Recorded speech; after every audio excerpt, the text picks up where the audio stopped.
Hello दोस्तों, नमस्कार। जय हिंद, जय माता दी। क्या हाल चाल है? आशा करता हूँ आप सभी लोग अच्छे होंगे। आज मैं आपके लिए लेके आया हूँ हाई स्कूल में त्रिभुज त्रिभुज के अंतर्गत जो क्वेश्चन होते हैं उनको कैसे करते हैं, त्रिभुज के बारे में आपको संपूर्ण जानकारी देने वाला हूँ। और इस क्लास को देखने के बाद, त्रिभुज के बारे में इस क्लास में पढ़ने के बाद अब आपको त्रिभुज पढ़ने की ज़रूरत नहीं पड़ेगी। तो आइए मैं आपको दिखाता हूँ कि त्रिभुज में कितने प्रकार के त्रिभुज होते हैं, त्रिभुज में पूछा क्या जाता है, त्रिभुज से कैसे क्वेश्चन बनते हैं। इन सारी चीज़ों को मैं आपको बिल्कुल डिटेल से बताने वाला हूँ। आप लोग बस बने रहिएगा। और हाँ, अगर पसंद आए तो चैनल को लाइक और सब्सक्राइब जरूर कर लीजिएगा। तो देखिए, मैं आपको सबसे पहले बता दूँ, त्रिभुज त्रिभुज को हम पढ़ेंगे। अगर देखा जाए त्रिभुज को, ये त्रिभुज को हम देखें तो त्रिभुज के बारे में दो बातें पढ़ेंगे। त्रिभुज के बारे में हम दो बातें पढ़ेंगे। एक तो त्रिभुज को हम कोण के आधार पर देखेंगे। किसके आधार पर? कोण के आधार पर देखेंगे। ठीक है, आधार पर। विश्वास करिए, इस क्लास को देखने के बाद आपको ये त्रिभुज के क्वेश्चन लगाने में कोई दिक्कत नहीं आएगी। बस बने रहिएगा। एक तो कोण के आधार पर देखेंगे और एक हम भुजा के आधार पर देखेंगे। क्या? भुजा के आधार पर देखेंगे। ठीक है, आधार पर देखेंगे। आपको बिल्कुल बेसिक से ले चलेंगे, बिल्कुल बेसिक से। देखिए, आपका त्रिभुज है ये। मान लिया कि ये आपका क्या है? त्रिभुज है। ये आपका त्रिभुज है। तो कोण का मतलब, एक तो इस कोण के आधार पर चलेंगे। क्या है? कोण के आधार पर चलेंगे। और जो हमने ये लिखा है भुजा के आधार पर, क्या लिखा है? भुजा के आधार पर। जो भुजा के आधार पर लिखा गया है, मतलब ये भुजा है, ये भुजा है, और ये क्या है? ये सब भुजा है। ठीक है, ये भुजा है। तो आपको कोण के आधार पर क्या क्या पढ़ना है और भुजा के आधार पर क्या क्या पढ़ना है वो बताऊंगा। सबसे पहले देखिए, कोण के आधार पर क्या है। तो सबसे पहले नंबर पर हम देखते हैं, तो एक होता है न्यून कोण। क्या होता है? एक होता है हमारा न्यून कोण। एक होता है न्यून कोण और एक दूसरा होता है समकोण। दूसरा हमारा होता है समकोण। और तीसरा इसमें हमें पढ़ना होता है अधिक कोण। क्या पढ़ना होता है? अधिक कोण। अधिक कोण, इसके बारे में पढ़ना होता है। न्यून कोण, समकोण और ये अधिक कोण, इनके बारे में हम डिटेल में पढ़ेंगे। लेकिन आपको ऐसे पहले बता देता हूँ कि किसके अंतर्गत क्या क्या आता है। तो इसमें अगर देखा जाए तो हमारा एक होता है विषमबाहु त्रिभुज। क्या होता है? विषमबाहु विषमबाहु त्रिभुज। और एक होता है समबाहु त्रिभुज। समबाहु त्रिभुज, ये त्रिभुज है। ठीक है। और एक होता है समद्विबाहु त्रिभुज। एक होता है समद्विबाहु त्रिभुज। ये हमारे तीन इसमें पढ़ने, आपको यही तीन पढ़ने हैं। अगर और आपको बता दें और क्या पढ़ना है, तो और एक होता है चलिए, आपके सिलेबस में नहीं है तो चलिए इतना पढ़िए। ये हो गया। आपको अगर इसको मोटा मोटा बता दें कि ये क्या होता है, अगर इसमें आपको जो न्यून कोण है, अगर इसमें आपको 90 डिग्री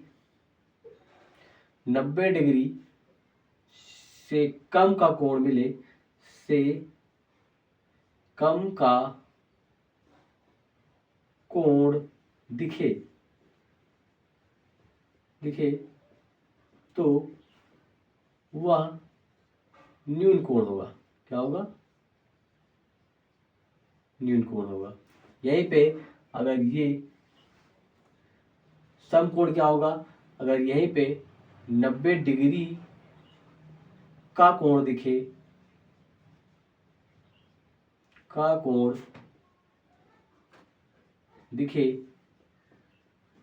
तो समकोण होगा। क्या होगा? समकोण त्रिभुज होगा। समकोण त्रिभुज होगा। यहीं पे अगर कहीं पर भी आपको 90 डिग्री से अधिक 90 डिग्री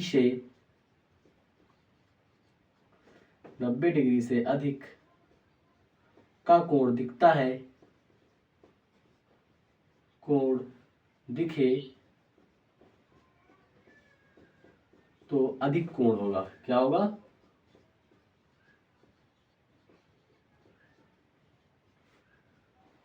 अधिक कोण होगा।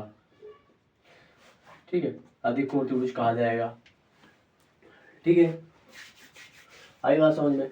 इसी तरह से अब हम आपको इधर जो विषमबाहु त्रिभुज, समबाहु त्रिभुज और विषम द्विबाहु त्रिभुज, इनके बारे में सबसे पहले आपको डिटेल से बताता हूँ और समझाता हूँ। उसके बाद हम इसके बारे में फिर से दोबारा लौट के आएंगे और बताएंगे। सबसे पहले आपको जो जरूरी है, इंपॉर्टेंट है, त्रिभुज के अंतर्गत, विषमबाहु त्रिभुज के अंतर्गत बहुत सारे क्वेश्चन पूछे जाते हैं और समबाहु त्रिभुज के अंतर्गत भी बहुत सारे क्वेश्चन पूछे जाते हैं और समद्विबाहु त्रिभुज के अंतर्गत भी बहुत सारे क्वेश्चन पूछे जाते हैं।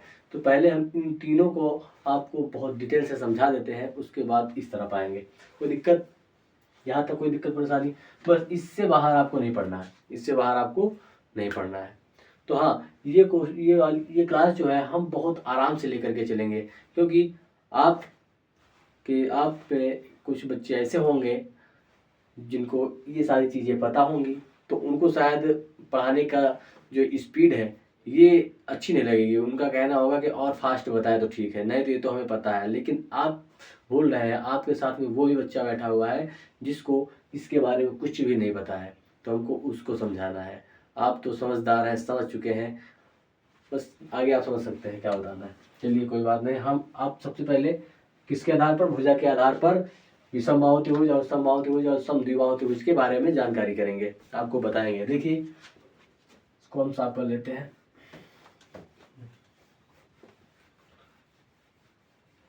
ये हो गया। अब अगर सबसे पहले हम शुरू करें विषमबाहु त्रिभुज, क्या शुरू करें? विषमबाहु त्रिभुज।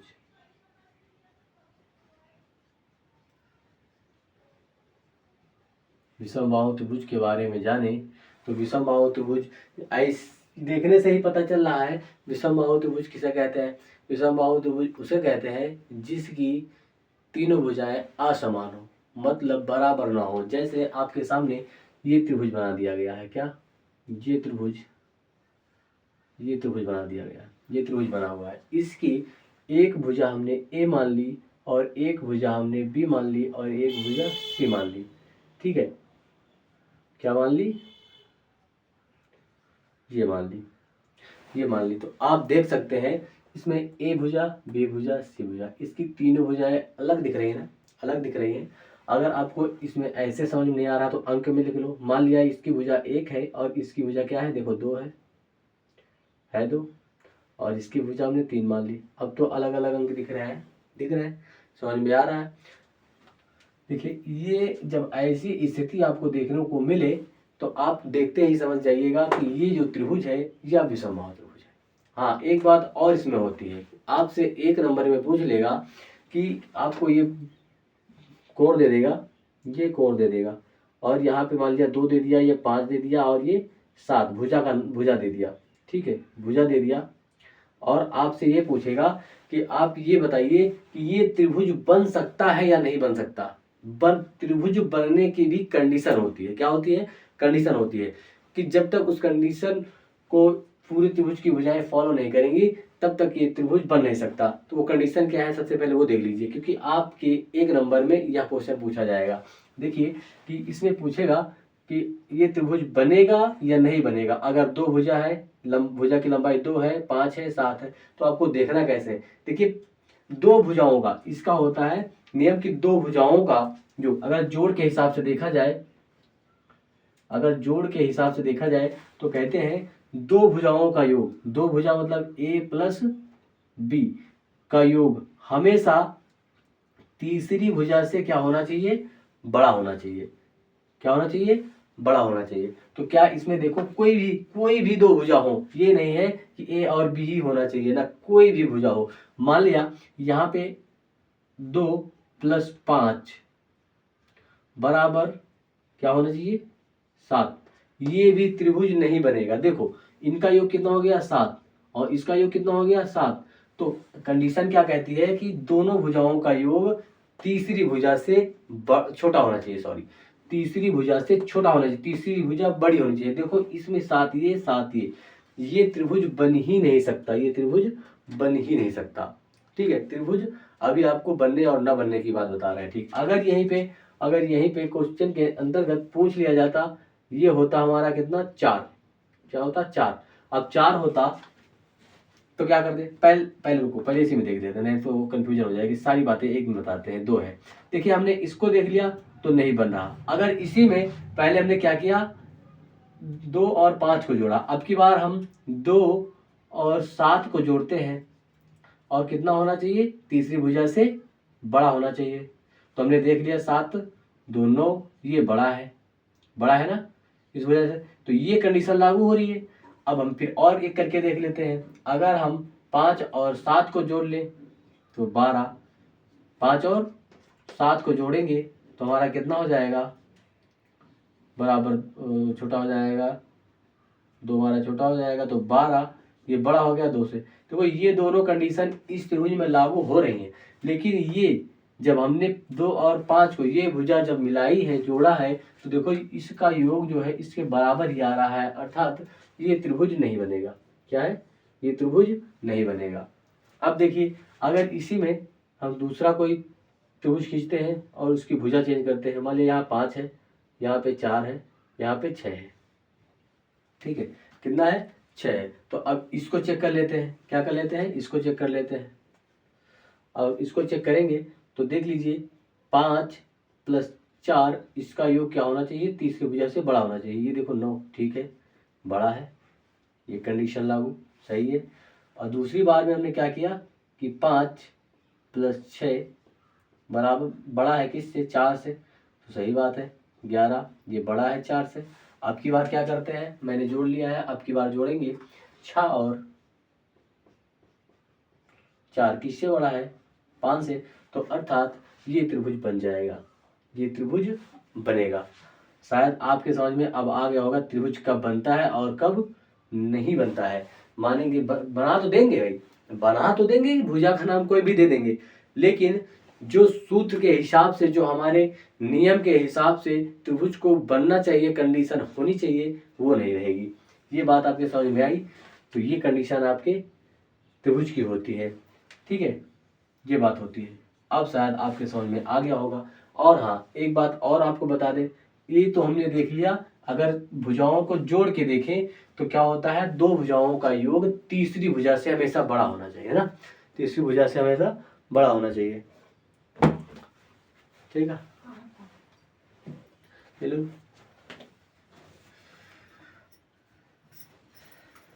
तीसरी भुजा से हमेशा बड़ा होना चाहिए जोड़ के हिसाब से देखा जाए तो। अगर यहाँ से देखा जाए घटाने के हिसाब से, अगर हम देखें भुजा को घटाया जाए और कैसे पता चलेगा कि त्रिभुज बन पाएगा या नहीं बन पाएगा, तो देखिए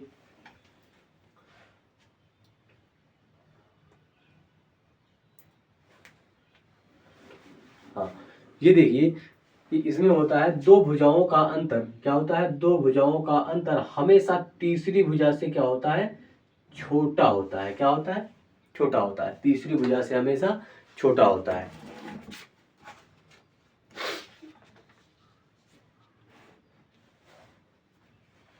हमने क्या पढ़ा है, अगर घटाने के हिसाब से देखा जाए तो ये हमेशा छोटा होता है। जैसे यहाँ पे b - c हमेशा हमेशा छोटा होगा किससे, a से। जैसे c - a हमेशा छोटा होगा b से। ये कंडीशन लागू होती है। मान लिया ये देखो यहाँ पे इसी को देख लेते हैं, इसी को पहले देख लेते हैं, तो देखो क्या बन रहा है, घटाने के हिसाब से देख लेते हैं।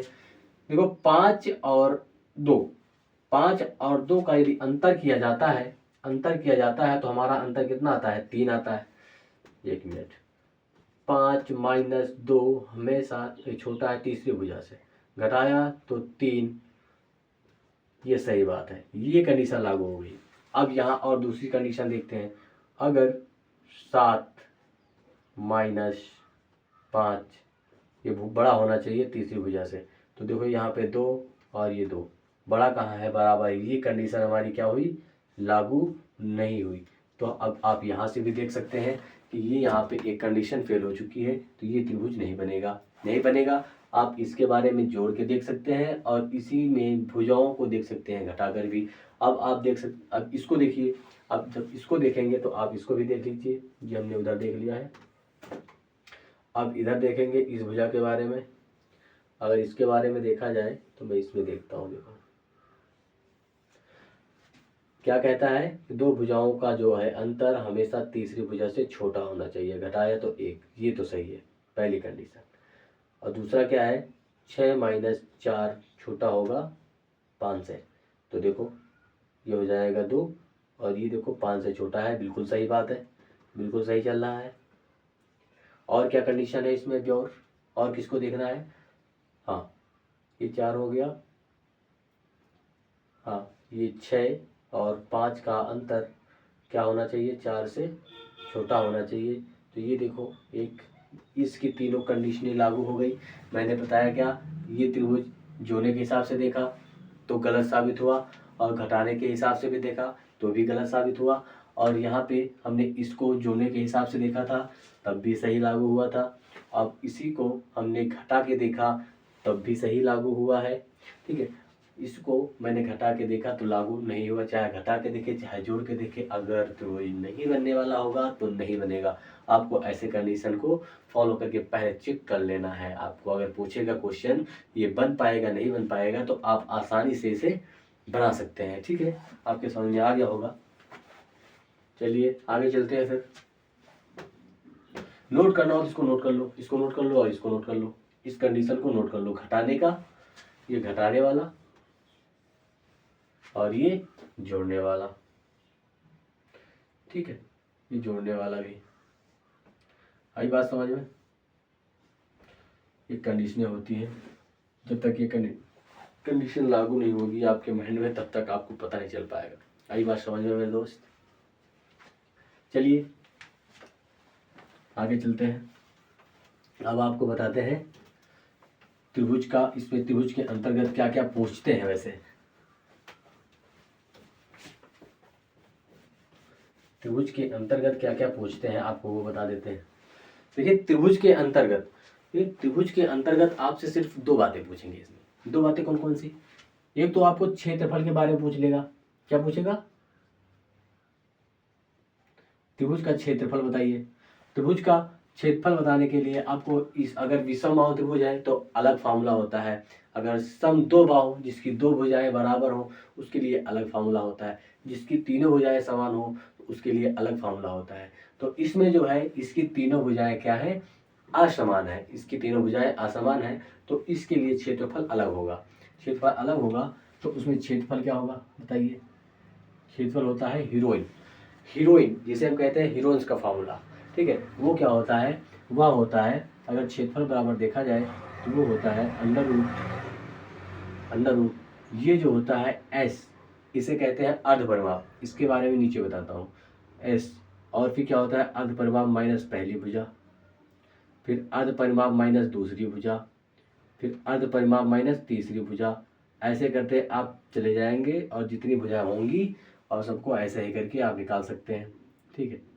ये होता है आपका क्षेत्रफल निकालने का क्षेत्रफल। अब आपको बता दें जो अर्ध परिमाप होता है ये क्या होता है, ये कैसे निकलेगा। अर्ध परिमाप इसे कहते हैं अर्ध परिमाप, अर्ध परिमाप को हम एस से डिनोट करते हैं। और इसको कैसे निकालते हैं, त्रिभुज की तीनों भुजाओं का योग, त्रिभुज की तीनों भुजाओं का योग बटे 2, ये आपका इसको निकालने का सूत्र होता है। अर्ध परिमाप यहाँ से निकाला आएगा, यहाँ से क्षेत्रफल निकाला आएगा, ठीक है।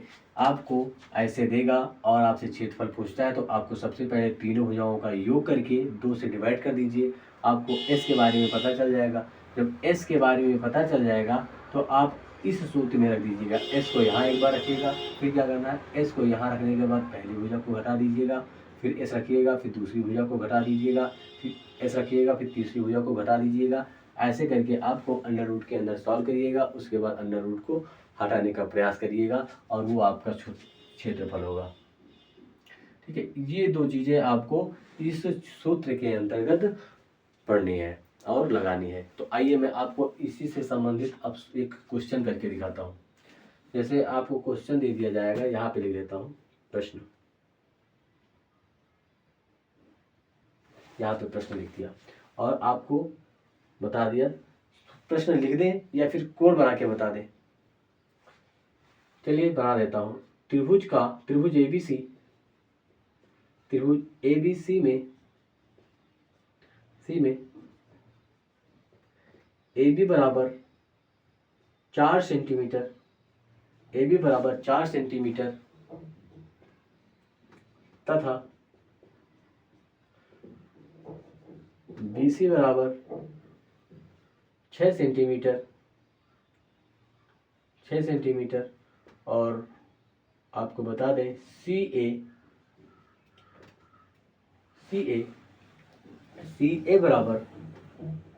बराबर आपको दे दिया गया है 5 सेंटीमीटर।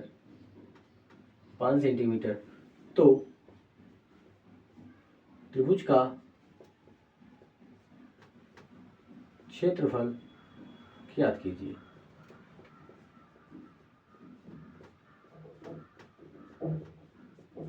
ये आपसे पूछ लेगा। जब आपसे पूछ लेगा तो आपको क्या करना है, सबसे पहले त्रिभुज बना लेना है। अपनी कॉपी में क्या करना है, तो त्रिभुज बना लेना है और नाम रख देना है ABC। इसी के तो बारे में बता रहा है कि भाई त्रिभुज ABC, तो त्रिभुज ABC और उसमें कह रहा है कि AB की लंबाई 4 सेंटीमीटर, A और B इसकी लंबाई जो है वह है 4 सेंटीमीटर और कह रहा है BC की लंबाई, B और C की लंबाई 6 सेंटीमीटर और क्या कर रहा है C और A इसकी लंबाई है 5 सेंटीमीटर, जो कि आप देख सकते हैं।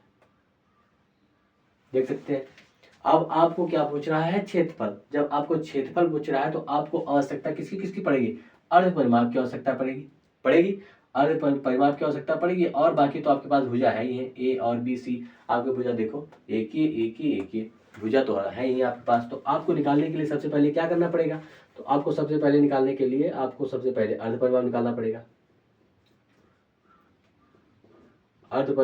पड़ेगा। जब आप अर्ध परिमाप निकालेंगे तो कैसे निकालना है, तीनों भुजाओं का योग मतलब 5, 6 और 4 कितना हो जाएगा वैसे, और बटे 2। यहाँ से हम देख पा रहे हैं कि हमारा हो जाएगा 15/2। ये हमारा आया है अर्ध परिमाप। क्या आया है, अर्ध परिमाप। ये अर्ध परिमाप। 1 मिनट, यहाँ पे अगर डिवाइड में आ रहा है तो आपको दिक्कत होने वाली है। अभी आप यहाँ पे आपको इस हिसाब से भुजाएं दी जाएंगी कि आप जब इसका अर्ध परिमाप निकालेंगे तो डिवाइड में ज़्यादातर नहीं आएगा, तो आपको इन भुजाओं को उस हिसाब से बना लेना है। एक आध मान लिया यहाँ पे हो जाता है हमारा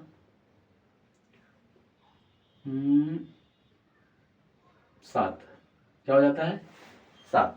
तो क्या हो जाएगा, अगर 7 हो जाता है तो कितना हो जाएगा, जब 7 हो जाएगा तो यहाँ पे 18 हो जाएगा। 18 हो जाएगा तो कट जाएगा, तो इसका जो अर्ध परिमाप है कितना आ जाएगा, 9। S बराबर आपका कितना आ गया है, 9। S बराबर आपका 9 आ गया है। तो आपसे क्या पूछा गया है, क्षेत्रफल।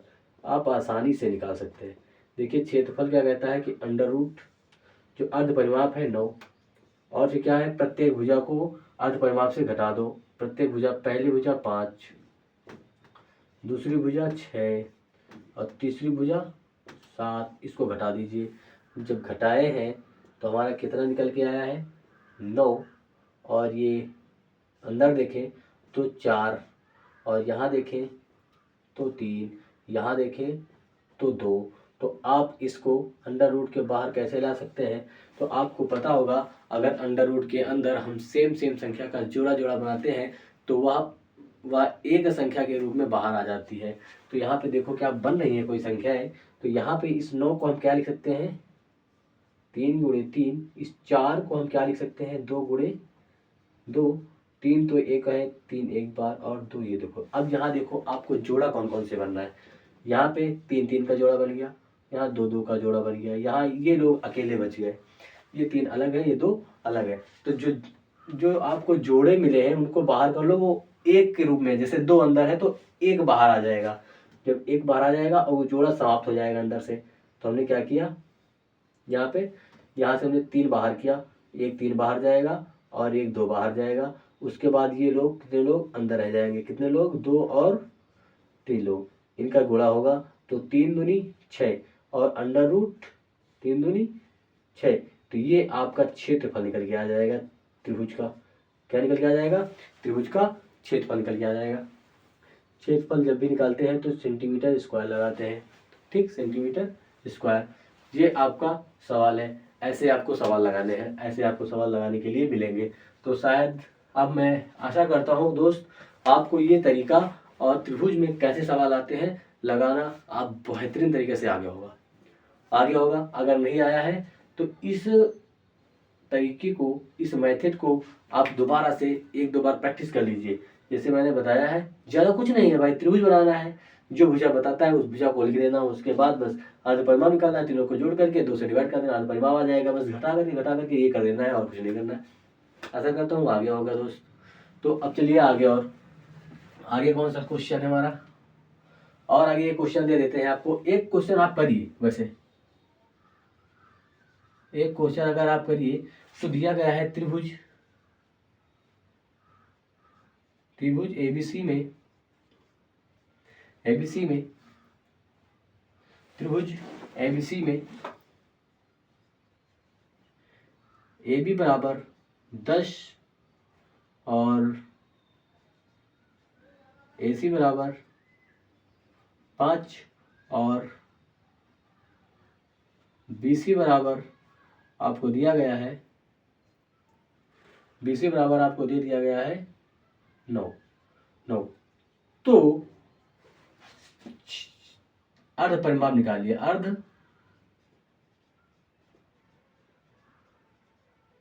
परिमाप ज्ञात कीजिए। सिर्फ आपको अर्ध परिमाप निकालना है, निकालिए दोस्त, निकालिए।